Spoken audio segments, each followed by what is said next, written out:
Hello, everybody. Thank you so much for joining today. My name is Vanessa. I'm a qualitative research mentor here at Statistics Solutions. Today, I'm going to be presenting on confidently presenting your qualitative results chapter.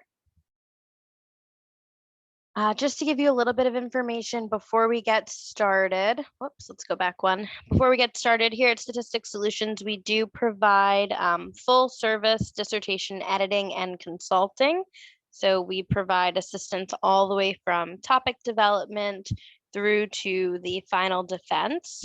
We do have qualitative, quantitative, and research mentors on staff. So we help with chapters 1 through 5.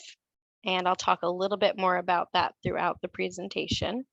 Today, this webinar is on presenting the qualitative results chapter.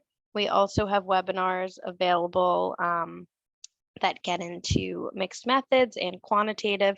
So if you're interested in any of those, please do check out the resources in the chat. After the webinar today, you will receive a copy of the recording and also the slides. Those will go out in about a day or two.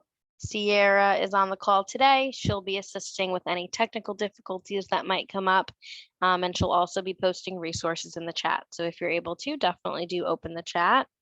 And then if you have any questions with regards to today's presentation, please feel free to add them to the questions box or the chat box. And at the end of the session, I'll leave some time to go over those. So to begin, this is a list here of the different sections that we typically see students needing to include in their results chapter.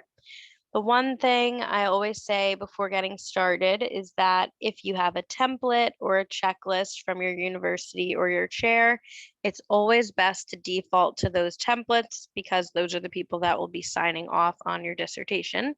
But if you don't have any resources or examples available to you, this is a really good comprehensive list to work from.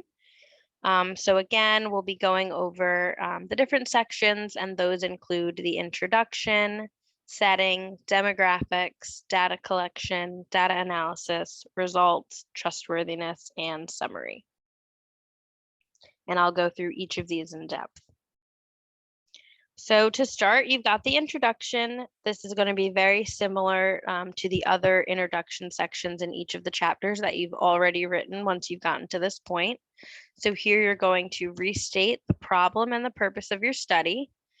One important thing to note here is that this is not the place that you want to get creative.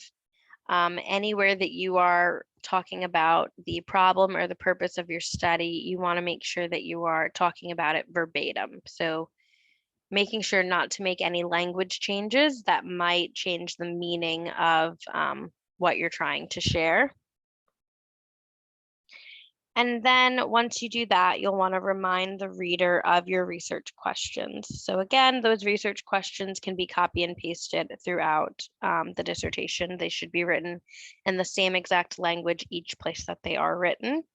And then once you do that, you can preview what is coming up in the chapter. So one way that you can do that is just by providing the reader with an overview by showing them the sections that you will be talking about in the chapter. So once you get through that, the first thing you'll want to talk about is the setting, and that is where you conducted your research. So I like to think about this as what do the readers need to know to help or to be able to understand the results and understand the interpretation of the results? So what is the context that they might need to understand in order to do that? So for this section, any conditions that might have impacted your research or influenced your research or your participants should be included. Also, anything that may have impacted the interpretation of your results.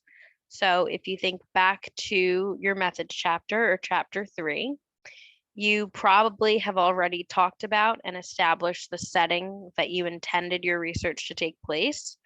But remembering that when you wrote chapter 3, you were still in the proposal phase of the dissertation. And at this point in chapter 4, you should have already collected your data. So you're kind of shifting from that proposal in an ideal situation to what actually happened. So this is the place where you're going to describe, and all throughout the results chapter, any deviations or anything that may have changed from chapter 3 to chapter 4. So that's what you'll do here in the settings. If you had to change your setting, maybe you weren't able to gain permissions for a particular place where you wanted to collect surveys from, this is where you'll talk about that new setting that you were able to actually access. The next section is going to be the demographics section. So here you'll talk about any information or characteristics about your participants that is important to the setting and to your research. So again, here you'll want to establish the context for your research and your results.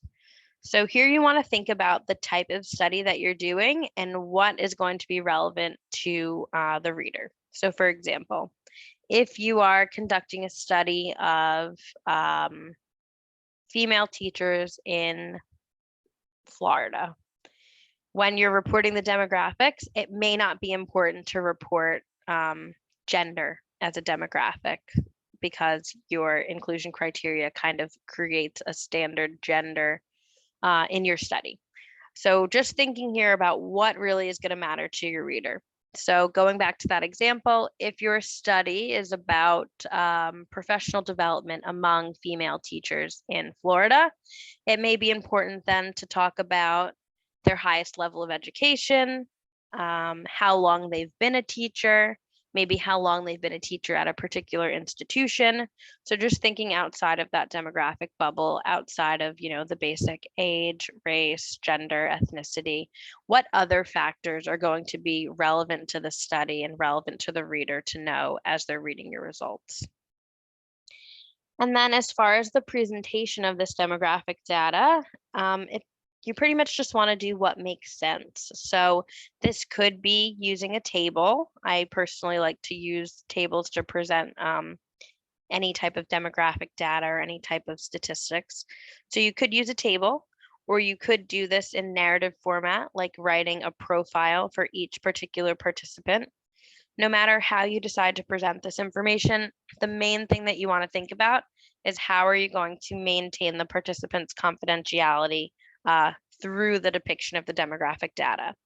So you don't want to present so much information that your participants become clearly identifiable to someone else. You still want to be able to maintain a little bit of anonymity here.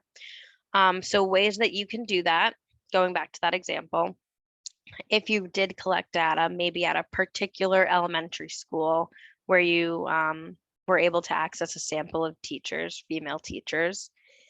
If you do a participant profile, it may be that you are identifying the participants. For example, if you say teacher 1 was an African-American female, age 26, who had been at the school for 7 years, it may be very easy for anybody who knows that school or that area to identify who that teacher is. And then we're kind of, outing this teacher and their thoughts that they portrayed in your qualitative study to any readers. So you want to be careful not to do that.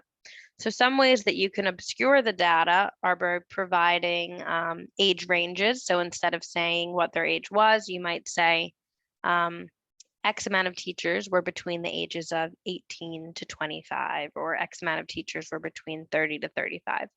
So just finding those little ways that create a larger kind of pool of possibility of who those participants are, just finding ways to obscure the data is important to do here in the demographic section. The next piece you'll want to report on is your data collection. So again, here, thinking back to the proposal, in chapter 3, you probably proposed how you intended to collect the data. And here in chapter 4, you need to report what actually happened. So any deviation from what you proposed in chapter 3 should be discussed here. Here you're going to talk about how many participants you collected data from, the frequency that you collected that data. So if you have a study where you are collecting data from multiple time points, you want to talk about that. You'll want to talk about the location of the data collection and then how you recorded it. So since you all are here for a qualitative discussion, Typically, how you record those qualitative interviews is going to be some type of audio or video recording. So you'll want to talk about that. And you'll want to describe that process. So for example, maybe you used a tape recorder, or you had participants join a Zoom meeting and you used the record feature on Zoom, and then you transcribe that data. So whatever that looks like for your study, you want to talk about that. And then again, you'll just want to detail any variations from the plan that you presented in chapter 3, so that your reader can clearly see how your plan may have changed or what impacted your plan, and then ultimately any possible impacts that that may have had on your results. If there was anything unusual that happened during data collection, you'll want to report that here too.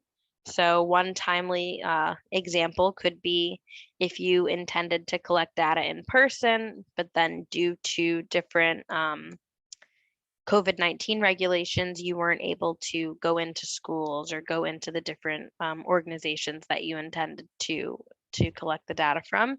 You may want to report that here, that maybe you switched from an in-person data collection method to a virtual. And if there were any challenges that may have risen with that, whether it's participants weren't able to connect to a Zoom meeting, or maybe your transcription or your transcript that was generated from your audio recording was unclear. I have seen that during the pandemic. Students will use the Zoom transcript feature, and the transcript will just not fully pick up everything, and then it's kind of a difficult transcript to analyze. So anything like that that may pop up, you'll just want to report here as well. And again, with the purpose of helping your reader understand any impact that the data collection process may have had on the results of your study. Next, you will talk about your data analysis plan. So again, you already have described what this is going to look like, and now we're going to talk about how it turned out. So here you will talk about how you took your data and broke it down into codes and then started to build them up into categories. You'll want to talk about how your particular data analysis plan was applied. So you just want to be very clear here and give a step-by-step process of how you coded passages, why you coded them that way. If you used a particular software, for example, if you used NVivo or Deduce or MaxQDA, you'll want to make sure the reader is aware of that in this section.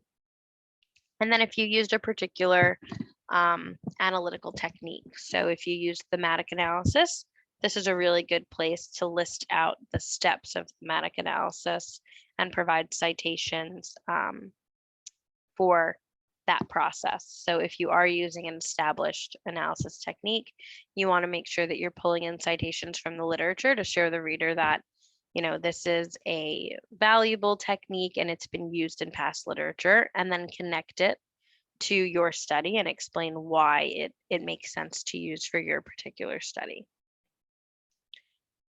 And then you'll also want to talk about any discrepant cases. So when you are doing a qualitative study, it's very unlikely that every single participant is going to describe the same exact experience.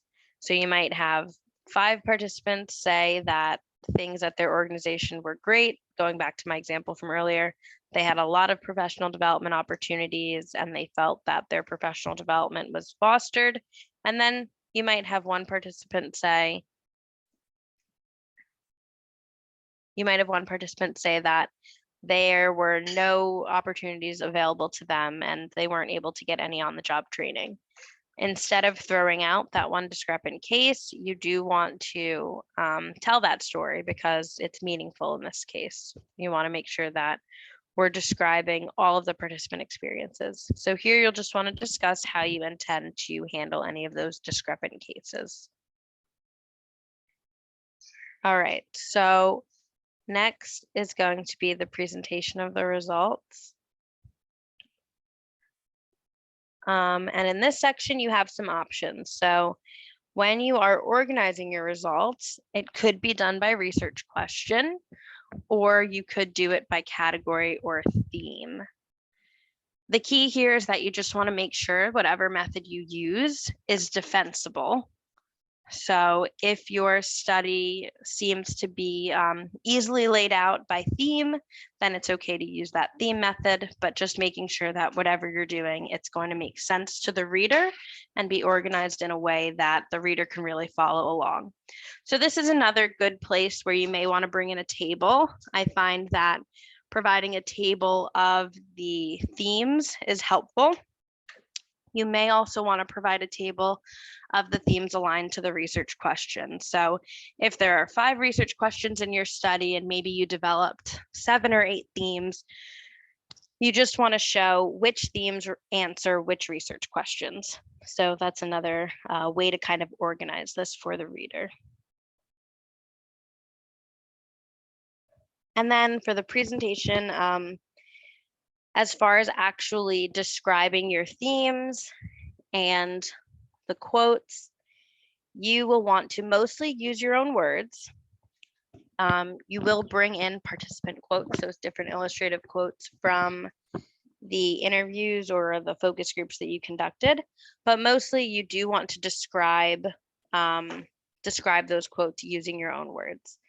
So you will kind of have your themes written out, and then underneath that, you'll describe each participant's description and then provide the illustrative quote where that description takes place. And what you want to do here is kind of synthesize. So very similar to what you did in your literature search.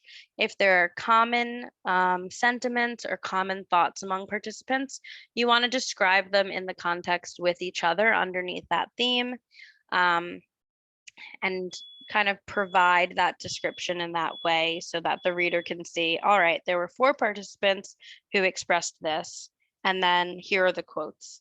But again, you don't want it to be a list of quotes. You really do want to provide narrative text between each quote, so that the reader can see that you're kind of describing and explaining what these results are. Here you can interpret the data. It really just depends on the type of study you're doing. There are some studies that require the interpretation to take place in chapter 5, so in the discussion. So just depending on what study you're doing, you may provide some further interpretation here, but mostly this is just describing the experience. So describing what's there, and then in chapter 5, you can really dig into what do these themes mean for the research and the fields of literature that you're contributing to. And then again, the presentation should just be logical and clear to the reader. So, as the researcher, you're very well versed in these themes, you're very well versed in the participants' experiences, but your reader's just seeing them for the first time. So kind of take it all the way back to step 1 and try to make it as simple as possible, so that they can really follow along.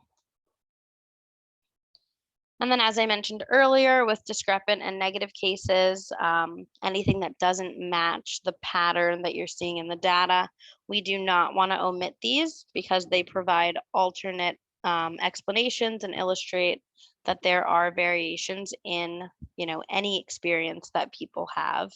Everybody's going to vary in their experiences. So any of those discrepant cases, you want to make sure that you're discussing them within the context of the category of the pattern that they break. So for example, if theme 1 is female teachers in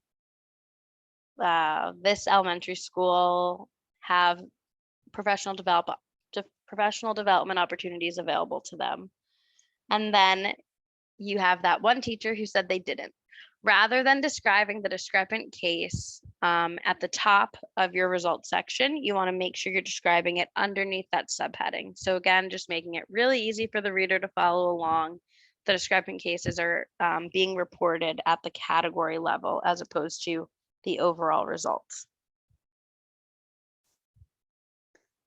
And then just getting back to those tables, figures, any type of visual findings that you want to present.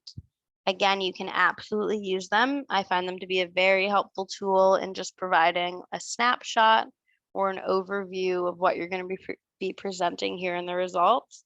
But you just want to think about whether or not it is contributing to your results section. So if you throw in a table and it kind of feels like it's just an extra table or it's not really providing new information, I would recommend not using it. So it's best to use these sparingly and just in a way that they are really contributing new information. And any time that you do use a table, it's important to make sure that you are providing some narrative text prior to the table so that your reader is not just kind of happening upon this table that they might not understand. You just want to make sure that you're describing it. And also considering the proximity to the text. So rather than having all of your tables at the end of the results chapter, it is better to kind of pull them up right under the paragraph where they're referenced. Again, that just gets back to really holding the reader's hand through this chapter. So making sure that they have everything that they need in order to understand your interpretation of the results. Okay, and we're almost to the end here. So the next section you'll want to talk about is the trustworthiness. Again, you probably talked about this in your methods chapter. Here you'll want to talk about any deviations from the plan again. So you're going to talk about how you establish trustworthiness, transferability, dependability, confirmability, and credibility.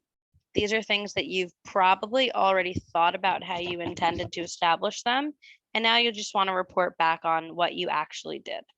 So for example, if in your method section, you said that you would conduct member checking to establish confirmability and maybe even credibility, maybe you weren't able to accomplish that. So member checking involves reaching back out to your participants and giving them a brief summary of the results, just to make sure that you're accurately portraying their experience.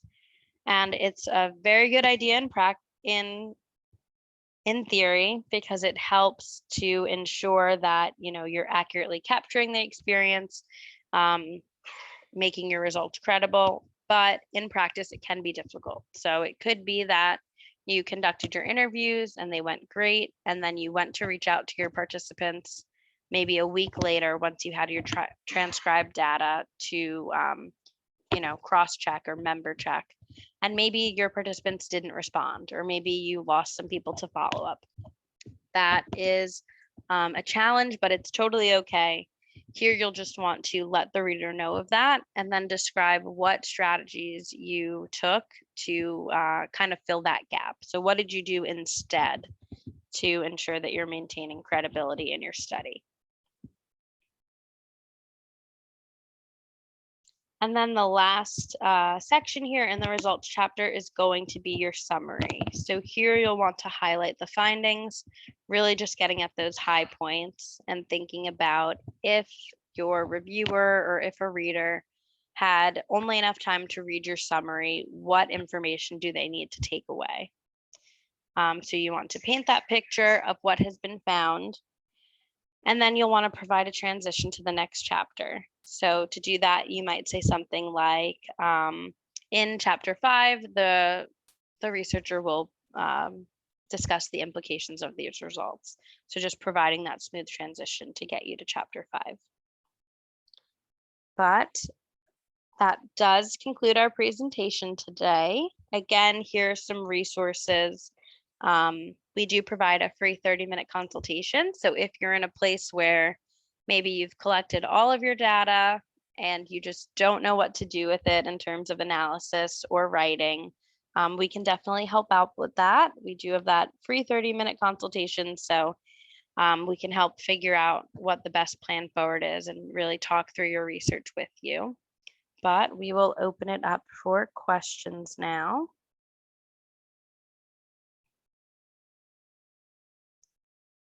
So if you do have questions, feel free to put them in the chat.